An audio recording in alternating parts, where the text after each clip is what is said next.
here this morning on this rainy morning. I'm very glad you could find the Cultural Center. It's not always the easiest place to find if you don't know Catholic University. But we're very pleased that you made it and are with us this morning. We have, I think, a very good group of speakers lined up for you today to look at the conflict between Israel and the Palestinians from a number of different perspectives. Starting out with the regional issues, which we'll talk about in a minute, leading up to more detailed examination of the politics of two sides and specific issues that are raised in the conflict. I think we're all aware that we're meeting at a time of particular uncertainty. It's really not clear what's going to happen in the coming year or two. Some people would say nothing much is going to happen before the U.S. elections in the fall. And yet, for those of us who follow the conflict closely, there's a good deal going on the whole time. So tomorrow, Sarah Barakat, the chief Palestinian negotiator, is going to be here in Washington, meeting with Secretary Clinton.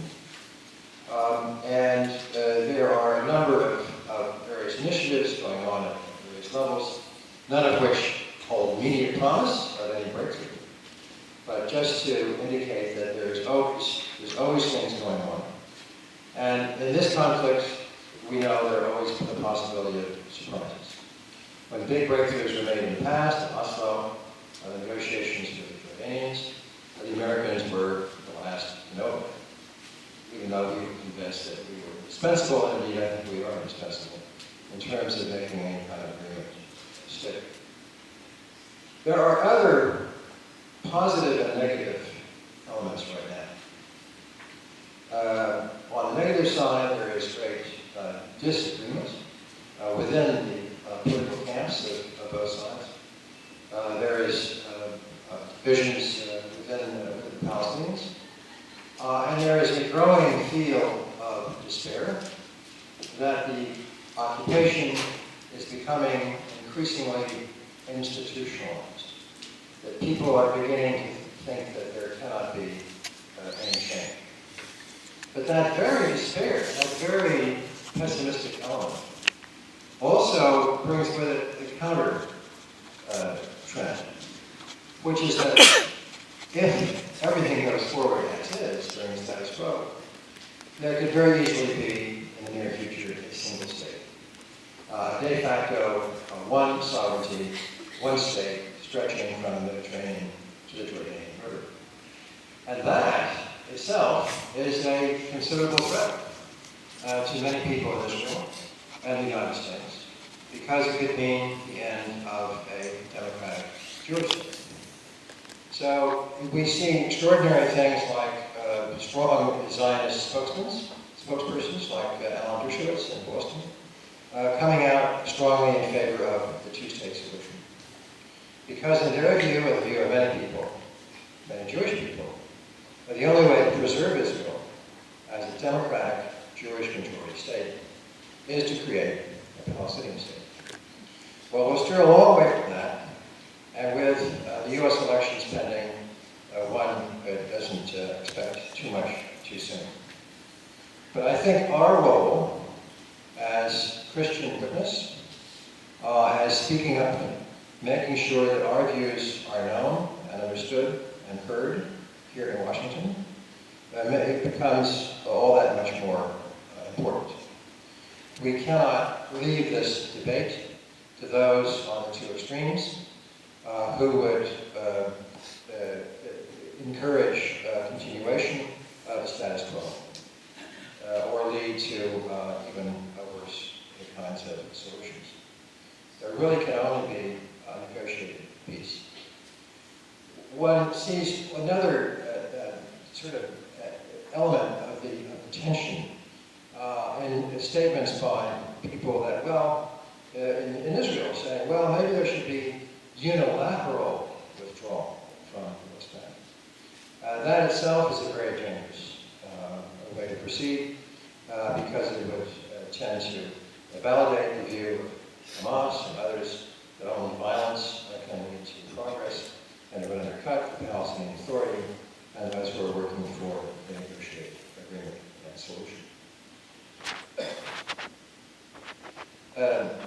We have, to begin with this morning, three very distinguished speakers who will look at the conflict from different perspectives, sort of a big picture perspective, from that of Egypt and what's left of the Arab Spring, from the perspective of Iran, and the very important role that Iran is playing in this conflict through its proxies in Syria and Lebanon and in Gaza, and from a faith perspective of the Catholic University here in Washington. Our first speaker is Nathan Brown, a professor of political science at George Washington University. He's also a non-resident scholar at the Carnegie Endowment, and an expert in Egypt and the developments in the Arab world.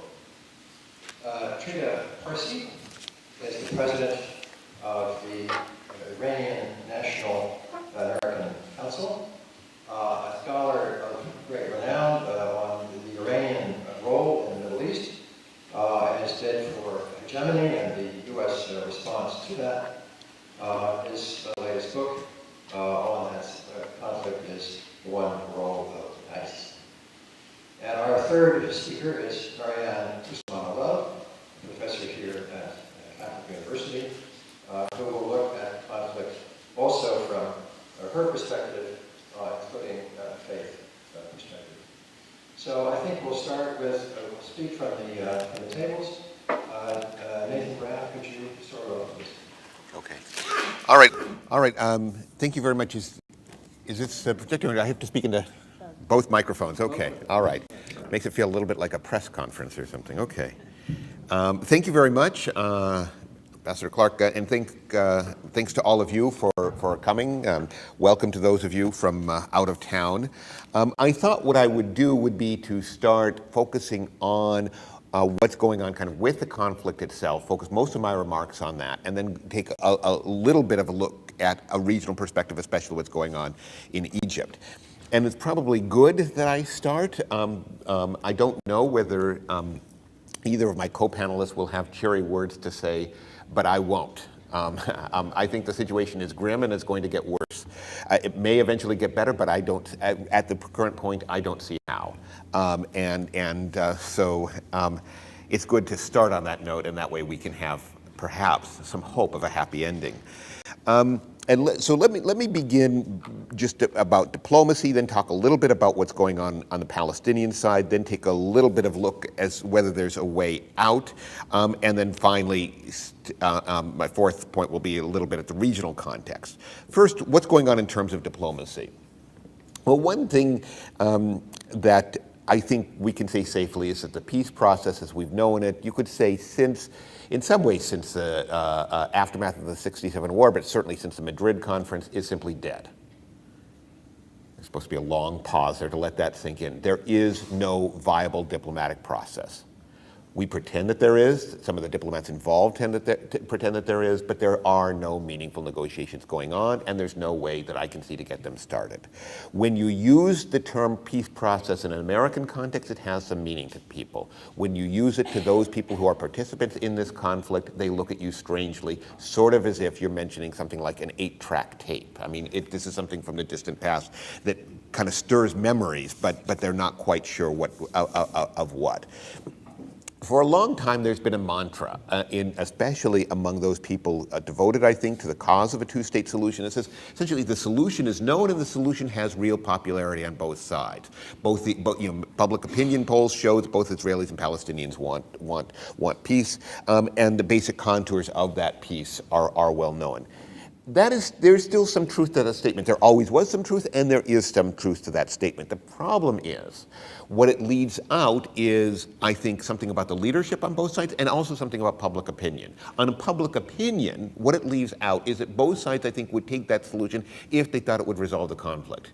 Nobody thinks that anymore. And that cynicism That despair has sunk so deeply into the fabric of political life that that's what makes talk of a peace process sound so irrelevant. On the leadership side, I think there's a problem as well. On the Israeli side, you basically have a political leadership right now that does not buy into that two-state solution. They don't say that because it just causes problems. Netanyahu has even used the phrase Palestinian state, but he attached so many conditions to that state that it basically lost all meaning. If you're speaking in English, what he was referring to was not a state, period. So those who find some hope in that statement of his endorsement of a Palestinian state, I see zero. And to be fair, there are very real reasons and very real critiques at the Israeli right, and the Israeli right is a very disparate camp. But the members of that camp have very good and very real reasons to be skeptical about what a two-state solution looks like, what the process of getting there looks like, and they basically have found real resonance for their arguments within Israeli public opinion. On the Palestinian side, I think you've got a similar kind of, or a different kind of problem. You do have a leadership in Ramallah that is still dedicated to that Palestinian, that two-state solution, but does not know how to get there and is no longer really a Palestinian leadership. So let me switch to my second point, a little bit of what's going on within the Palestinian side. Essentially right now you have, it's very clear, a split Palestinian leadership. You have two Palestinian authorities. You have one in Ramallah that is a participant in the peace process, that controls basically the levers of international diplomacy. It controls, the aid that flows into the Ramallah Palestinian Authority, and it essentially governs the West Bank. It governs the West Bank in an unaccountable and undemocratic fashion, but it does govern the West Bank, and it does so with some degree of effectiveness. The problem is, it has very little domestic legitimacy. Right, the last Palestinian elections were in 2006, and there are no prospects of Palestinian elections anytime soon, nor do they speak for Palestinians in Gaza or for the Palestinian diaspora. So what you have is a leadership that is, in a sense, suspended in midair. I don't think it's going to disappear anytime soon. The Ramallah Palestinian Authority employs something like 130,000 people. And so if it were to go out of business, if it were to kind of declare, well, we failed, we give up, as Palestinians, even those participating in it sometimes threaten to do, why not just stop the charade, and we will deliver ourselves back. We'll dissolve the Palestinian Authority and dissolve ourselves back as a gift to the Israelis and say, you're responsible for us, what are you going to do? People talk that way, but they would never do it, I think, because it would throw 130,000 Palestinians out of work. So you have this Palestinian leadership in Ramallah that can't quite lead. In Gaza, you have a problem of a different Palestinian Authority that is essentially melded with the Hamas movement, a Hamas movement that was founded on the principle of resistance, and which says point blank, we will never accept the state of Israel. Now, there are little hints that members of Hamas, leaders of Hamas, will give about some kind of willingness to consider some kind of involvement with the peace process. Those hints are sufficiently meager that they're not enough to, I think, pull in the Israelis or even much in terms of the international community. And what you have, therefore, in Gaza right now is a Palestinian leadership in Hamas that is very deeply entrenched in society, and that is, in essence, can exercise effectively a veto. So you have, that's why I say you have sort of the death of the peace process. And why what's going on within the Palestinian side, I think, makes revival of that peace process very difficult to envision. And there's something, I'm sorry I'm giving bad news, but there's something even deeper, I think, that's going on the Palestinian side on the level of public opinion besides the leadership level. And that has to do with the whole idea of Palestinian statehood. From the beginning of the Palestinian national movement, which we can date back to the early 20th century, a lot of it was about statehood. It was about replacing the British mandate back, after World War I with a Palestinian state. It was about forming a Palestinian state at the end of the British mandate. It was, Hamas would even phrase its positions in terms of a Palestinian state.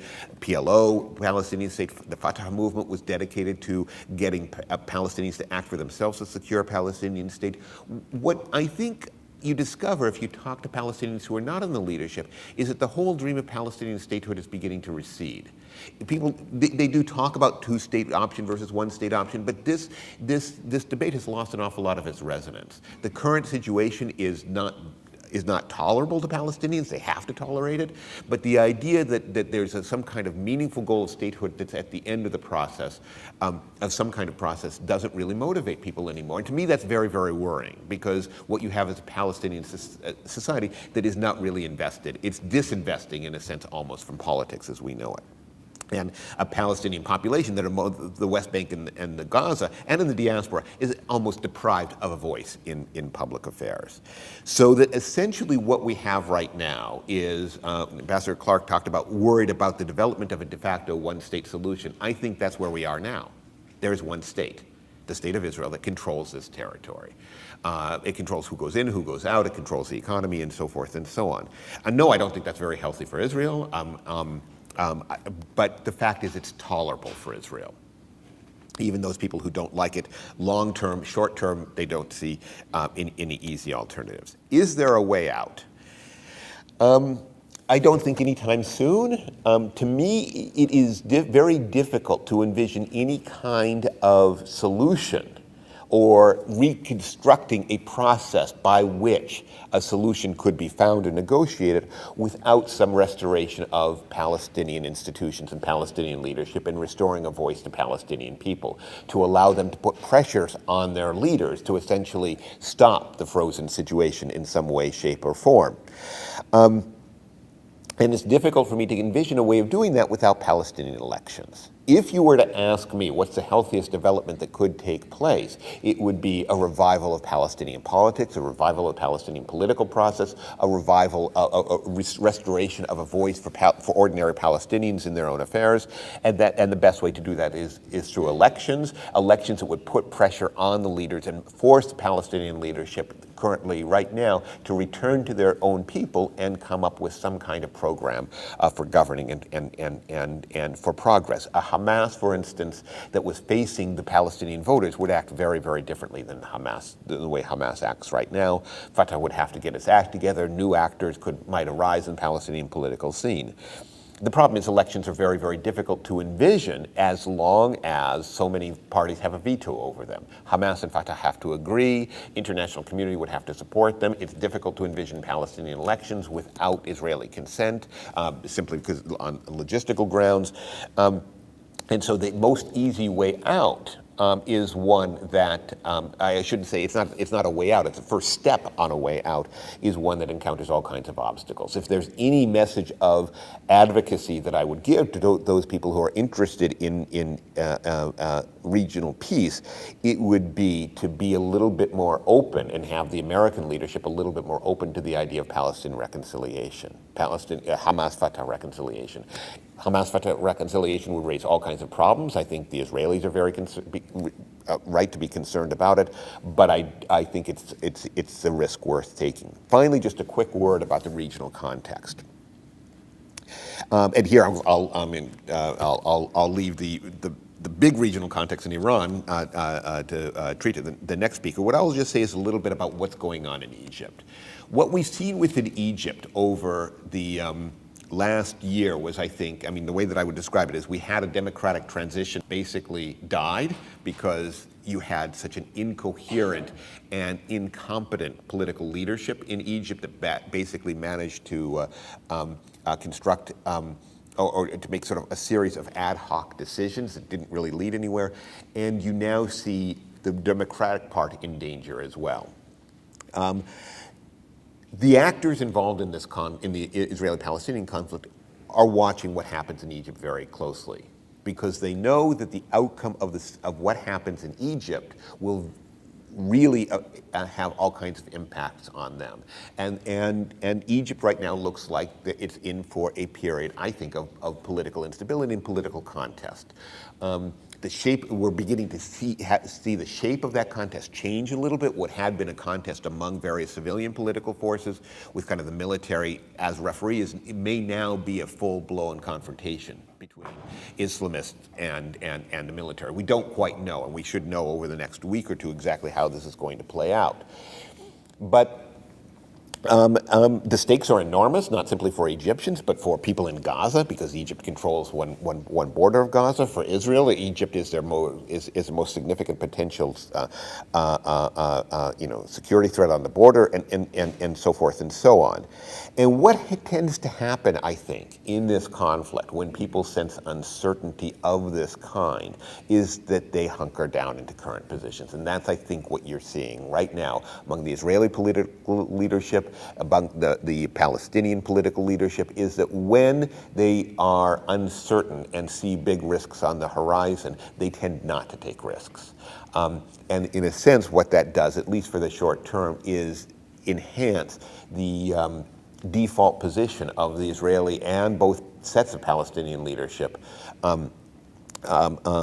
to avoid making major decisions. So I think what we'll see is a frozen situation, not simply because of the American elections, but because of the Egyptian political process. When that situation unfreezes, as the Egyptian situation becomes clearer, I would say over the course of the next year, I'm not sure it's going to unfreeze in any positive way. But I will end with sort of a glimmer of hope, if it ends in some kind of way that it does allow both the Palestinian political leadership and the international sponsors of what I'm calling the late peace process to be more open to the idea of Palestinian reconciliation, then I think you have at least some of the building blocks being put back in towards some kind of diplomatic progress. Thank you.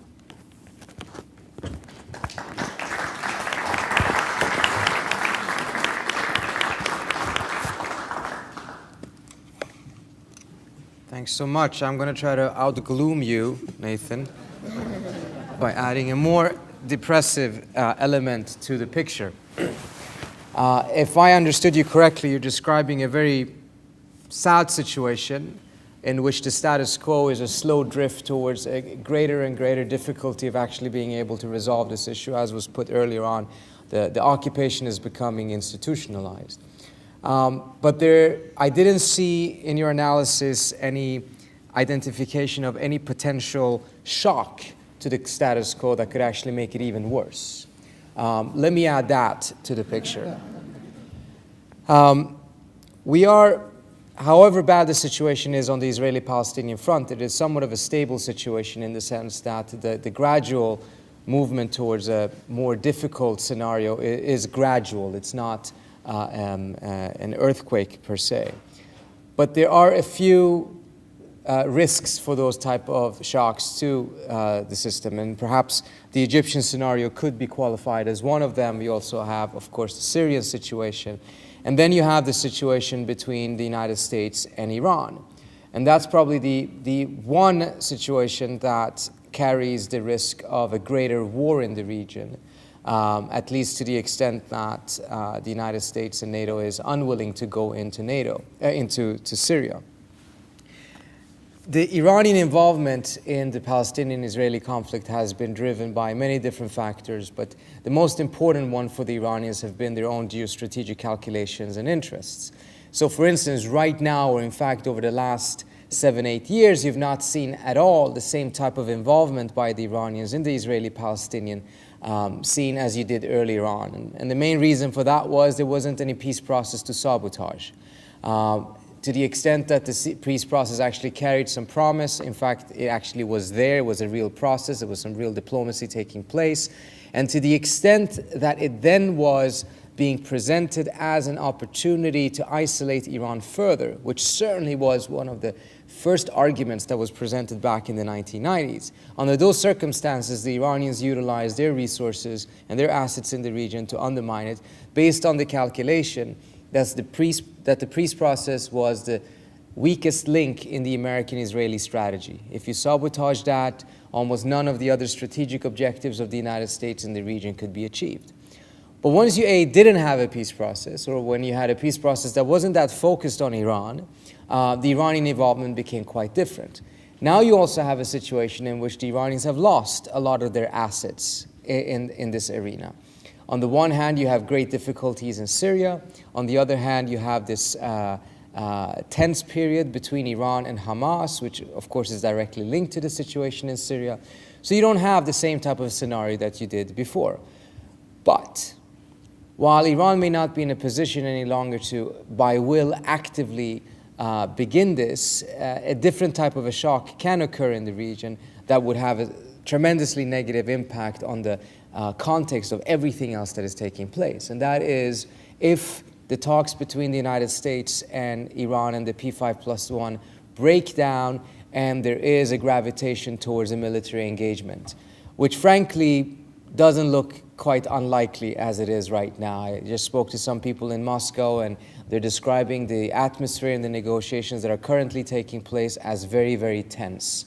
And we have seen that even though in Istanbul there was a very positive meeting and there was an agreement on a framework for the conversation, that framework has now essentially been backtracked in the sense that the original framework was a step-by-step process, reciprocal, proportionality within the framework of the Non-Proliferation Treaty.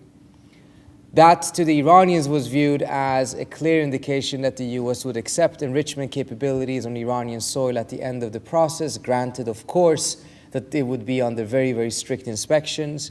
By Baghdad, it turned out that the United States more or less had a little bit of a change of mind, and this is largely because of pressure from Congress on the Obama administration, and we are not talking any longer about the end state, including any enrichment in Iran. And now the Iranians, as a result, are changing their tack completely. The openness that existed in Istanbul is now all but gone, and there is a significant fear that the talks in Moscow will collapse.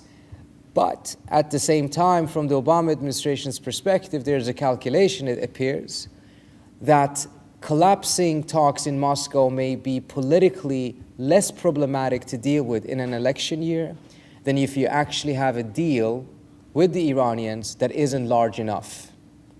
Meaning that if you have a very limited deal that would stop Iran's 20% enriched uranium, but you would have to give up some sanctions or delay some sanctions in return, it is viewed as politically too unattractive, and as a result, a complete collapse of the talks may actually be more easy to defend for the president in an election year. And as a result, largely driven by domestic politics, we're having a very constrained diplomatic strategy right now that seems to be geared towards failing rather than succeeding. And if that happens, then we're in a situation in which it's quite different from the previous attempts at talks when they collapsed, because both sides have a narrower and more dangerous set of escalation options. We know that every time the West escalates, the Iranians escalate. Whenever the Iranians escalate, the West escalates. This has not been a particularly sophisticated negotiation strategy in the last 10 years. It's been a very simplistic kindergarten tit-for-tat type of a game that is being played between the two sides. The problem is that the escalation options are fewer and more dangerous. If sanctions and an oil embargo and central bank sanctions are imposed on Iran on July 1, in a couple of weeks, the Iranians are extremely likely to retaliate. The problem is that the retaliation options are very, very dangerous. It ranges from either trying to destabilize the Persian Gulf and the Strait of Hormuz, and we've seen what that's done in the past. It brings up the tensions militarily between the US and Iran quite high, and it shoots up oil prices, which is exactly the intent of it. And at least for a sitting president, higher oil prices in this moment is an existential threat. Secondly, they may complete all of the centrifuges and the cascades that they're installing at the Fordow plant. And that is then coming very close to, if not violating, the Israeli red line, which is that once the Fordow plant has been completed and is operational, the Israelis argue that they no longer have a military option. And as a result, they will take action before the completion, but once they see that the Iranians are moving towards completion. Or thirdly, the Iranians would start enriching uranium at a much higher level. They're right now only enriching it at 20%, but they could go up to 60% for their own, for the fuel pads of their own reactor, or as they have hinted in the media, go up to 95%, which is what you would need in order to be able to fuel nuclear submarines. But it's exactly the same level that you would need if you want to build a nuclear bomb. And if the Iranians start taking those type of steps, then they become very close to violating the red line that the Obama administration put forward, which was that Iran should not have a nuclear weapon. If they're starting enriching at 95%, then it's a question mark if that isn't a violation of the red line. And then if the president stands by his words, then he has to take military action. And we're very close to some of these scenarios unfolding, and we're doing so primarily not because it's impossible to resolve these tensions, but because of the political constraints on both sides are forcing the two sides to pursue very, very limited and constrained diplomatic strategies. Now imagine if that were to happen then. What would a military conflict look like, and how would it impact the rest of the region and, of course, the Israeli-Palestinian scenario? Well, we know one thing, and that is as a result of the Iraq-Iran war, 8-year-long war in the 1980s, that saw about 1 million casualties. Most of that war was played out on Iranian soil.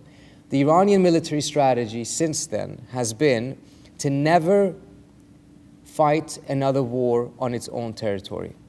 Instead, invest heavily in proxies throughout the region, and at the earliest possible stage in a military confrontation, enlarge the war. Make sure that as much of the war as possible is fought outside of Iranian borders, whether that is in Lebanon, in Iraq, in Afghanistan, in the Israeli-Palestinian arena, doesn't matter, as long as it's not being played out on Iran's own soil. And that's part of the reason why the Iranians have invested so heavily in military proxies, political proxy groups, etc.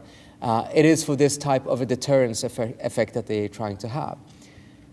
Obviously, militarily, Iran is no match for the United States, but we also know that having the most powerful military in the world is by no means a guarantee that even if you can win the war, you can win the peace. And that's the dangers that is facing the region right now. And again, it comes down to a very, very critical moment as to what will happen in the Moscow talks and what will happen in the next round, if there is a next round after that. If it fails, then we're looking at a much more severe situation, much more even than the one that my colleague just presented to you. Thank you.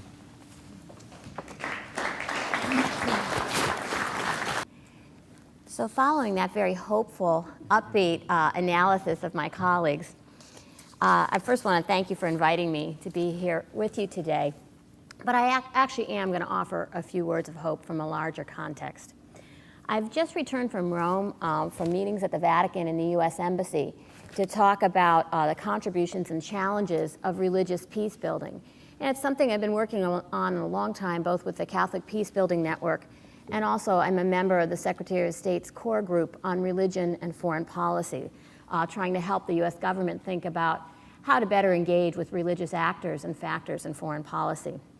So I'd like to share with you today some of what I talk about in those conversations, in those circles, about the contributions and challenges that religious peace builders face around the world. And so I'm bringing to this general context-setting table that we have before us some of the frame of religious peace building. What are the contributions that we, as people of faith, are currently making to peace building?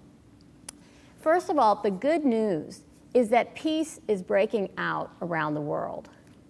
Now, you may not get that from the headlines of the daily newspapers, but empirically, I assure you this is true. The number of major armed conflicts in which more than 1,000 people died due to battle-related deaths in a year, the number of major armed conflicts around the world has decreased by half, more than half, over the past 2 decades. So that's been a very durable and a very important trend. At the same time, democracy has spread around the world in places thought previously impervious to democracy, both Catholic countries, this is considered the Catholic wave of democratization, and places thought that were previously allergic or impossible for democracy to come. So places from South Africa to Eastern Europe to more recently in Tunisia. Now, this has not happened because governments and terribly brutal dictatorships have suddenly seen the light and decided unilaterally to lay down their arms and become democratic states. This has happened because of the powerful and persistent work, particularly of religious peacemakers around the world in coalition with civil society, that this has helped to build peace in some of the hottest conflicts around the world, from Uganda to the Balkans. So the challenge for all of us here today is how to leverage and learn from this record of success. and to continue to keep the guns silent, to sustain the peace that has been built, and to expand this circle of peace and prosperity, to heal the most intransigent conflicts that still remain, those that occupy us here today, the discussions of those remaining in the Middle East. Now, despair is easy, and hope is hard. And despair screams at us from the headlines, much of which we've just heard from the two previous speakers. The continued Israeli settlements, continued destruction of Palestinian homes, continued displacement for Palestinians, for the Christian community, the continued displacement from this region as well as from Palestine, the violence and the humiliation that continues at checkpoints, the continued focus on militarized responses, both within Israel and as well as with Iran, and the way in which there's an attachment to the status quo and a frozen sense of politics. Politics is frozen in the Israeli-Palestinian conflict. And Israel continues to argue, as it has since September 11th attacks, but now with the Jasmine revolutions, that in a sea of Islamic extremism and political instability, that the U.S. should respond by absolute unconditional support for the state of Israel, given that conflictual backdrop. So despair is easy. The headlines from Syria, the headlines from Egypt all give us pause. But hope is both our calling and our vocation as peace builders. And there's some empirical reasons to hope and some success stories that we've had in the past year. First of all, due to the effective advocacy of people in this room, we can report that the hold on Palestinian aid has been released. So the humanitarian assistance from the United States to Palestine that was frozen in retribution for Palestinian activities at the United Nations to seek a vote on Palestinian statehood, that has been released due to the very effective and important advocacy of people in this room and others, people of faith in coalition with civil society. Additionally, Iran released the U.S. hikers held in Iran due to, again, behind-the-scenes advocacy by many people in this room, by religious leaders, including Cardinal Theodore McCarrick, associated, of course, with the Churches for Middle East Peace. A third point of hope is that there is increased momentum for Palestinian nonviolent resistance movements. Now, I say movements plural, because these are not united. There are many fragmentary, as we've seen, divisions among the Palestinians, physical divisions among the geographically, but divisions as well. But there's great momentum for these Palestinian nonviolent resistance movements. If you haven't seen the wonderful documentary film, A Little Town of Bethlehem, that's been an award winner, see it. That's a description of some of these types of nonviolent resistance movements. And if you see the success story of building peace over the last few decades, it's been the success of nonviolence resistance movements. So if that could really get underway, get nourished, get united, these fragmentary pieces within Palestine, this could really be a game changer for politics in the region. So those are some points of hope empirically within the last year. And I would submit to you, well, how can we make these not just points of hope, but part of a strategy? Well, what do we know? We know from what we've heard from the previous two speakers that the government peace processes are not working. Politics is frozen. And the activities of states to build peace in this area is not working. It's either frozen or making things far worse. So when the politics of states, of government actors, are frozen and not working, that does not mean that we are at the end of our options. That means that we need to leverage and mobilize non-state actors, non-governmental actors, to pressure creatively and to create new constituents, new politics, new pressures for peace.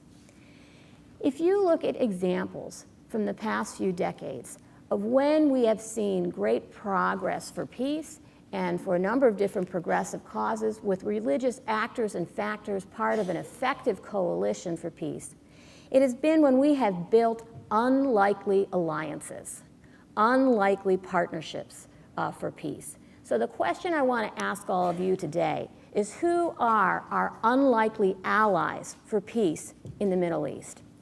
So if you look at examples when religious groups have been able to make great strides, they have been able to bring together these unlikely partnerships. So whether it was bringing pressure to bear on the apartheid state in South Africa, by religious groups and civil society groups effectively partnering with business groups and investment groups to pressure for the end of the apartheid regime, whether it's the campaign to ban landmines, when religious groups and civil society groups partnered effectively with military groups, with veterans groups, with doctors and healthcare groups to bring about the campaign to ban landmines and now the cluster munitions ban. Whether it was the campaign for increased aid for HIV/AIDS and humanitarian assistance, or international debt forgiveness, or even in the case of human trafficking legislation in the United States, when conservative evangelical political leaders like Jesse Helms, who had previously been considered the enemy to any progress on any of those issues, international debt relief, HIV/AIDS assistance, human trafficking, when he was converted and others like him from the category of untouchable enemy, always a foe of these movements, to a supporter of those movements, that unlikely partnership changed the frozen politics on all of those issues. In the Philippines, where there's been a long-standing conflict in the southern Philippines on the area of Mindanao, when religious groups and civil society groups reached out to the Philippine military, long considered the source of conflict and human rights abuses in the southern Philippines, and said, how can we create in them constituents for peace? And have done peace-building trainings among the Philippine military to bring them on board as allies and advocates for peace. Those are game changers.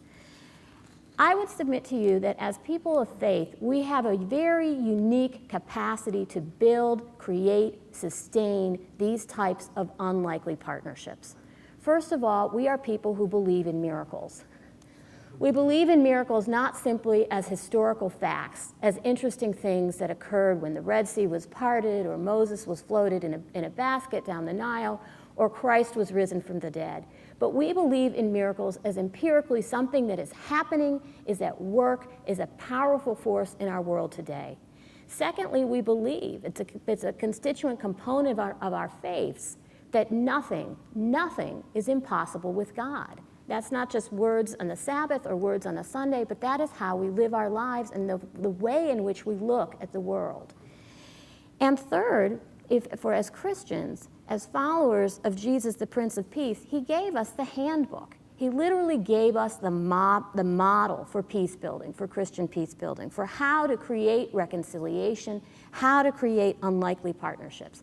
How did Christ work in his life and his work?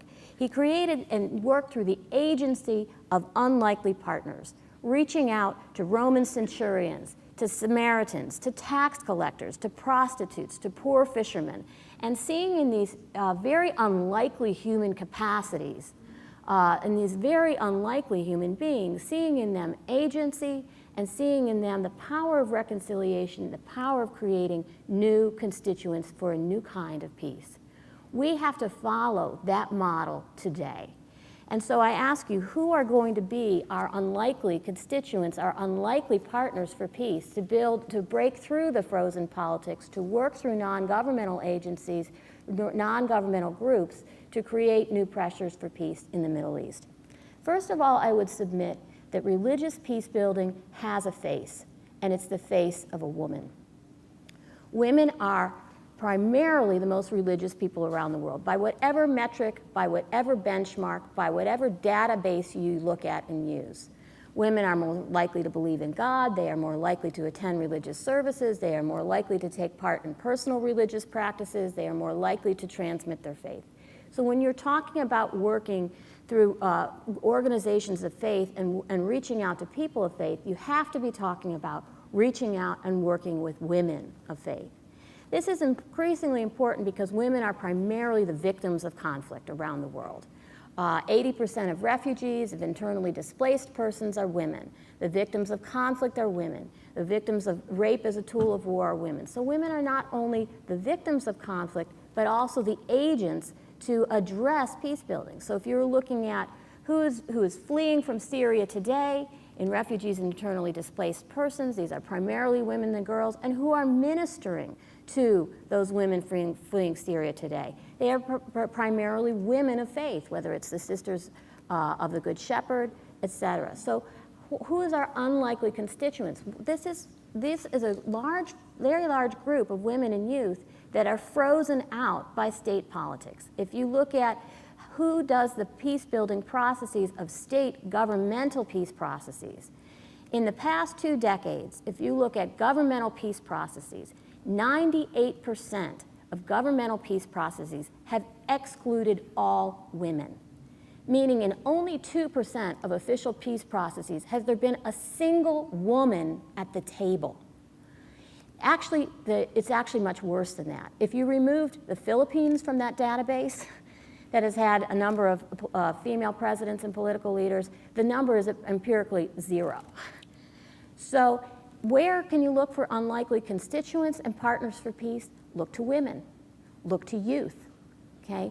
Look to the military and retired military who see firsthand in their families the tremendous sacrifice that years of frozen conflict continues, and who are frustrated that at the end of their military careers, they are no closer to peace and stability than they were at the start of their military careers. Rather than looking at them as the enemy and this point of intransigence, maybe look at them as potential partners for peace. So in that, I would just end in saying, as people of faith, we must challenge world-weary cynics who canonize our impotence and canonize these headlines of despair and argue that the war, the poor, this frozen politics in the Middle East will always be with us. That is parading a politics of despair that is profoundly at odds with Christian hope and with what we are about and what we believe as people of faith, parading a politics of despair in the guise of practical realism.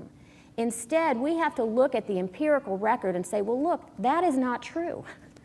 Endless war is not an empirical fact. In fact, we see peace breaking out around the world. We see democracy breaking out around the world through these unlikely partnerships for peace. And our challenge is how to build those unlikely partnerships in these most intransigent and challenging conflicts that still remain.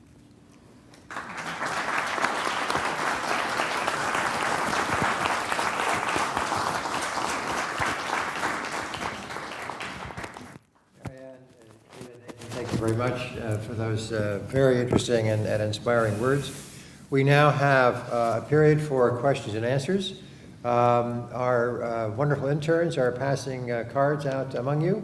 If you could write your questions down, please, and we'll pass them up and ask our panelists to comment. This just doesn't make any sense. The downside is so overwhelming. How could we possibly go down this route? Well, we've been going down this route for about 10 years, and it hasn't made any sense at any point in this last 10 years. The problem is that when you're in an escalatory dynamic, you grow speed blind. Every additional escalatory step just appears to be a gradual escalation, and it certainly comes across as being fully legitimate and rational and logical and justified because the other side just did something really, really bad. And at some point you just kind of forget that even these small steps, which in your mind are even smaller, add up to a trajectory that leads to an inevitable military confrontation, even if that may not be what you're intending to do. And that's where we are right now. In this conflict dynamic, at some point, when you go deep enough into it, it is no longer the governments that control the dynamic, it's the dynamic that controls the governments. And that's why certain elements of rationality that we who are on the outside can see and recognize and shake our heads in disbelief, why this still nevertheless happens and why this is a phenomena that has happened numerous times in history. That is the concern of just kind of escalating our way into a military confrontation. Then, of course, the more immediate risk is that there would be an accident at a moment in which the situation already is tremendously tense, and in the absence of any de-escalatory mechanisms, we just don't have the ability to get ourselves out of it. I've been stunned by the number of times that both European, American, Israeli, and Iranian officials have justified their latest escalation by saying, well, we just had to show the other side that we're serious. We just had to show them that we're serious. Because in their minds, that's all that this is about, showing that you're a little bit serious. They're speed blind. They don't see where this is leading towards. And that's why I think I would just echo what was mentioned earlier. It's so critical that NGOs, civil society, and others who are on the outside who actually can see the forest and not just the trees, do everything possible to bring this realization to the minds and to the attention of the decision makers. Would that make a difference? That is, given the politics in Israel, would any progress on politics on the Palestinian side make the difference in moving forward with That's a great question. Let me, if I can, combine an answer to this question partly with a response to Maryann Cusimano-Love's talk. It's interesting to me that essentially what I heard her give was a talk that stemmed from both the fact that she is an activist and a Christian. I am neither. And therefore it sounded like we were saying the exact opposite things. I think we were actually saying the same things. But saying it in a very different kind of language. And the same thing is that, and I may be putting some words into her mouth, but the idea that you can allow the existing, or that you can expect the current leaderships involved to simply pick this up and follow this through to some kind of negotiated solution is just not realistic. And that in a sense you have to take a look much more at getting populations involved in order to essentially reconfigure the current environment. Now, let me turn that to the question about reconciliation. If there's any expectation that Palestinian reconciliation would be a step towards immediately resuming the Israeli-Palestinian peace process, I don't think that's going to happen. In a sense, the first step in reconciliation would be to get Hamas and Fatah to talk to each other. When they do so, they will do so on the basis of least common denominator. And the Oslo Accords are not the least common denominator. And that peace process that stemmed from them, or they gave birth to them and then stemmed from them, was not least common denominator. So I do not think that it would be very likely that if you had that, if you had that take place, that you would immediately then be able to sort of resummon people to Camp David or resummon people to Taba and then immediately negotiate a solution. I think what it would allow would be, as I said, the revival of Palestinian politics and restoring a voice to those people for whom the Hamas and Fatah short-term visions, which is essentially continued control of the West Bank and Gaza, does not. People who do not necessarily buy into either of those visions somehow have a voice and are able to impose some of their ideas on Palestinian leadership.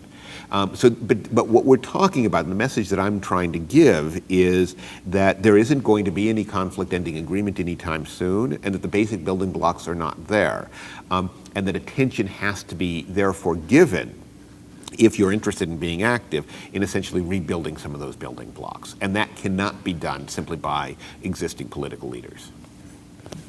And one question is, what can be done, do you think, by groups like this, or by individuals, or by those organizations in which you work, to promote nonviolence? I think this is one of the critical problems we have in areas where conflict has been very long-standing. Is obviously the first thing you do is you try to work through local partners, and what do you do when local partners are so demoralized and capacity has been so degraded at the local level? So obviously you have to work with local partners, you have to work in accompaniment, but you have to work in ways that can raise up the hope that exists locally the capacity that exists locally first so they feel solidarity. They are not alone in walking that path. So I think oftentimes when we are active on these issues, we look at the political process and we think, what is this doing? How are we making any difference? But that action and work and solidarity with local partners can be so powerful just to help the people who are facing these challenges most severely on the ground feel that they are not alone, be energized, and feel that there is some way forward. So one, I would say, is that work in solidarity and accompaniment. Secondly, you can pull up, if you're not familiar with nonviolence resistance movements and some of the tactics and strategies, Google Gene Sharp and the 198 means he has for nonviolent resistance movements. That'll come up, and you'll see tons and tons of stuff on there in terms of nonviolent resistance movements that churches can do, that religious-based groups can do, that you're already doing. So ways to think more strategically about the work that you do. And third would be to connect better with local actors, connect better with each other so that these isolated nonviolent resistance movements that are gaining momentum in Palestine have some way to overcome their isolation. And this is something, again, that you see in areas of conflict where mobility is restricted. And so they may not have the ability to talk with one another and work with one another easily. That's where outside actors can be very helpful, because we can be the glue, the leaven, and the connectors when local movement is restricted. Connection with ideas, connection with resources and with capacities, and to actually help local groups connect with one another that may not be able to do so because of the physical barriers of the checkpoints in the wall. So thinking differently about it, working with local actors, and working more strategically with the capacity. Thank you very much, Maryann. There are a number of questions that come up about tactics of boycott, divestiture, and sanctions. The second question is, but there's a lot of, we all know, activity and vigorous political action in the evangelical Christian world. My own personal position is I'm not going to boycott. I have little to divest, but if I had any, I wouldn't divest it. But I do think that in terms of shaking things up, the problem is, as I say, the status quo is acceptable to Israel. And not simply to Israeli leaders, but to most of Israeli society. Even those people who see that what is happening is a de facto one-state solution that doesn't look great for their grandchildren, it looks livable for the next few years. The one thing that kind of shakes up that consensus is, I think, a fear of international pariah status for Israel. I think that is a little bit of a game changer. And so I'm kind of stuck. I said I'm not an activist, I'm simply an analyst. By my own personal views, would be one that would look with some abhorrence at a BDS campaign.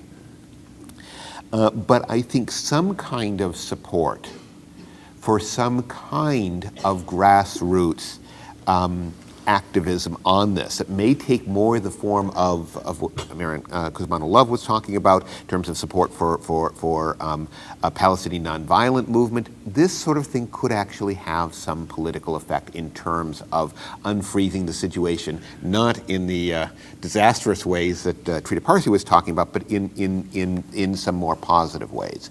If that is a path that is taken, however, one thing I do want to say is, one thing that I think is important to recall is successful nonviolent campaigns, this is not an area of expertise, but they always look beautiful and lovely in retrospect. At the time, they're gritty and ugly. Okay? That was true for Indian independence. That was the truth for the civil rights movement here.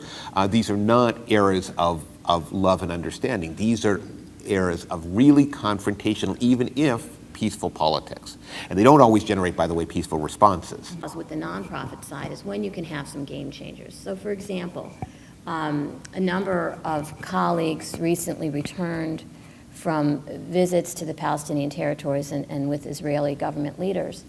And many Israeli government leaders and business leaders were talking about their desires for Israel to be seen as the next Hong Kong.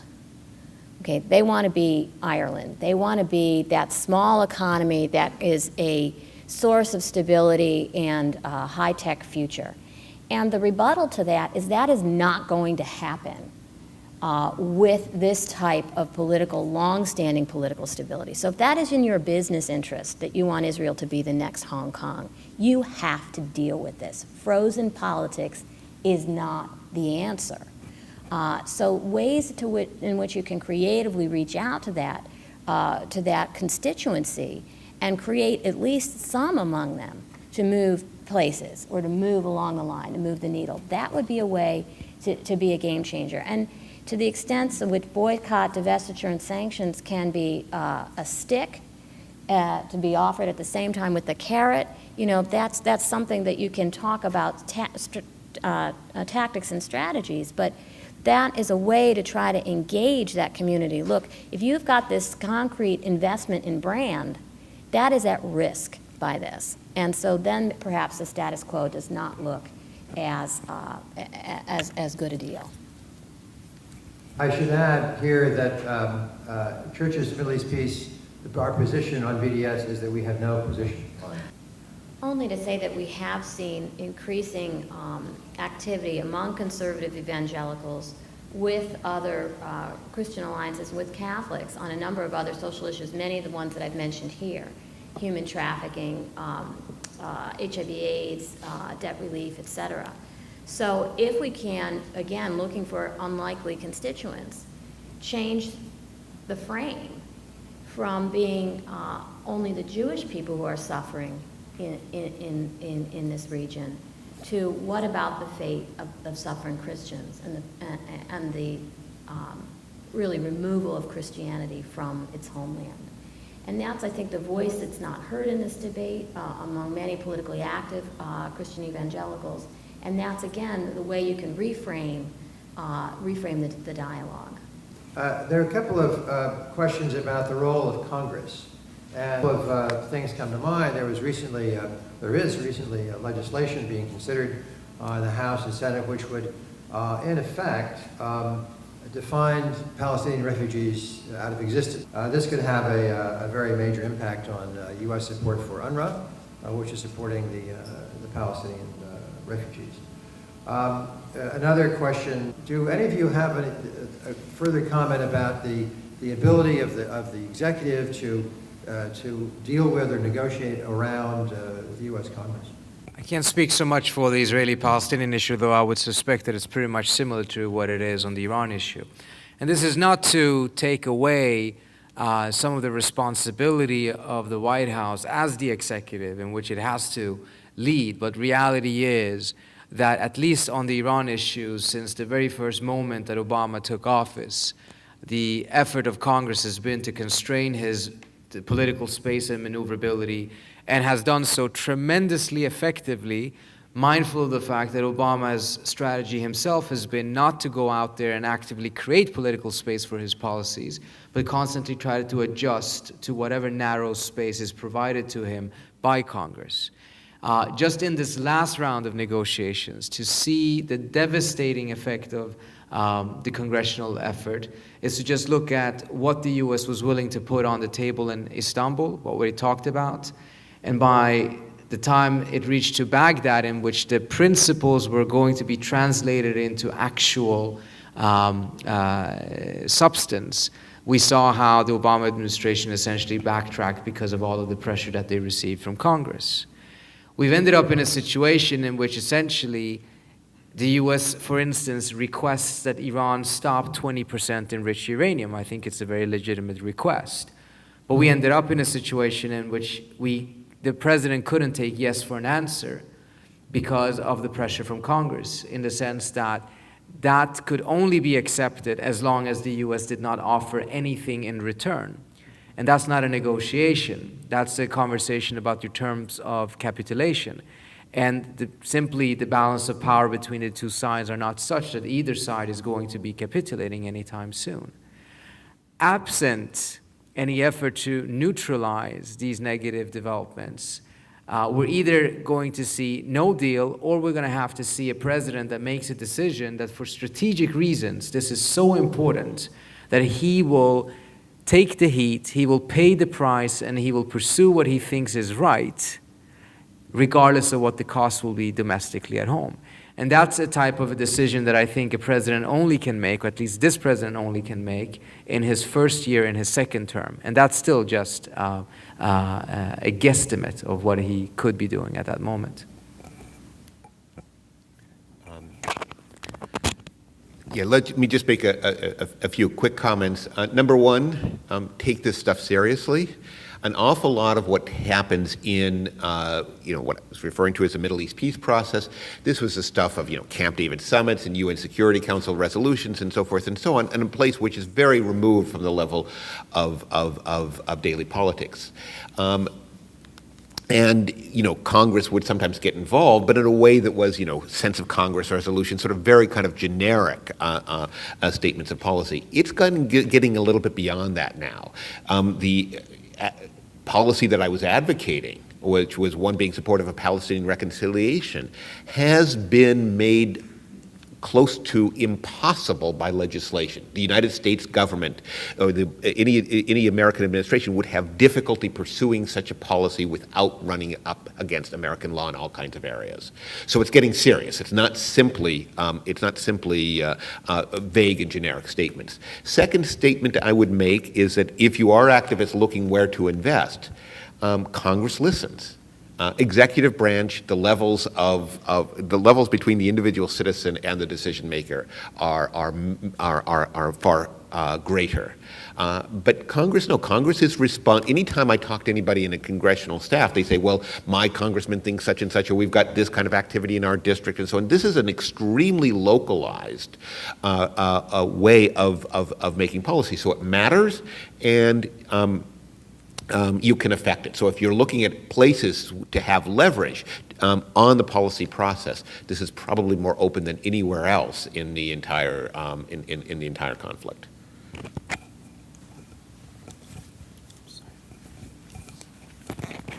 And just lastly, on the point of refugees, I mean, this is something that we've been seeing in the United States as a larger trend since the September 11th attacks in 2001. And this has been a closing of the door on refugees and a closing of U.S. resources for refugees and bundling up refugees in kind of the anti-immigration political momentum that exists domestically. So again, this is an area where we can have an effect, where I think politics is local and raising your voices is very important. We have, international law that defines what a refugee is. And we have these tools for doing it. We have a long-standing history of this. So first of all, making the case that refugees are not illegal immigrants, and making that clear, and making clear the support for the continued U.S. Openness and support for refugees that has been part of our history, I think is very important, and very, very important at a time when those populations are so endangered. Obviously, they would rather be resettled where they are, but third-party resettlement and the opportunity for that needs to be kept open. Thank you very much. Thank you, and particularly, are we on here? Yeah. Thank you particularly, Nathan, for your plug for advocacy, because indeed, congressmen do listen to their constituents, and indeed, when members of Churches of Middle East Peace write to their congressmen, send emails and messages, they are listened to, they are counted, and they are balanced in the equation. And we can all be sure that other people are doing the same thing, and that's all the more important that our own voices should be heard. One last quick question. I don't want to take too much time on this. Our time is really up. But would any of you care to speculate on the possible policy changes of a Romney administration? It's actually a little bit less straightforward than what people may think. I would make the argument that if the Obama administration makes a deal with the Iranians that contains this conflict, at least for a period, we reach a new plateau in which there is not this continuous escalation. The Romney campaign most likely would complain about it, they would call it a sellout, they would attack it from every possible angle, but quietly they would be very content that Obama has struck a deal, because it would reduce one of the headaches that they would have to deal with. If they then manage to grab the presidency, they will continue to complain about it. They will probably do very little to undo it, because you would have to be quite foolish to actively move towards a worse situation. So the Romney campaign is likely going to make complaints, but it may have a different agenda of its own. If, however, there is no deal and the Romney campaign comes into office, at least one of the things we can say is that the Republican foreign policy elite is increasingly thin and increasingly neoconservative. The type of Republican realist thinkers such as Scowcroft and others that existed 20 years ago simply are no longer in the party. The foreign policy elite and the people that Romney can choose from when he populates his administration is going to be likely very, very similar to the folks that were operating in the Bush administration. And I think we have a clear idea of the type of thinking and orientation that those folks have. Just one last note. I think that would put greater emphasis on the need to reach out for unlikely constituents, unlikely partners, and particularly with regard to the Christian Evangelical Alliance with conservative evangelicals. Thank you all very much. Let's give them a round of applause.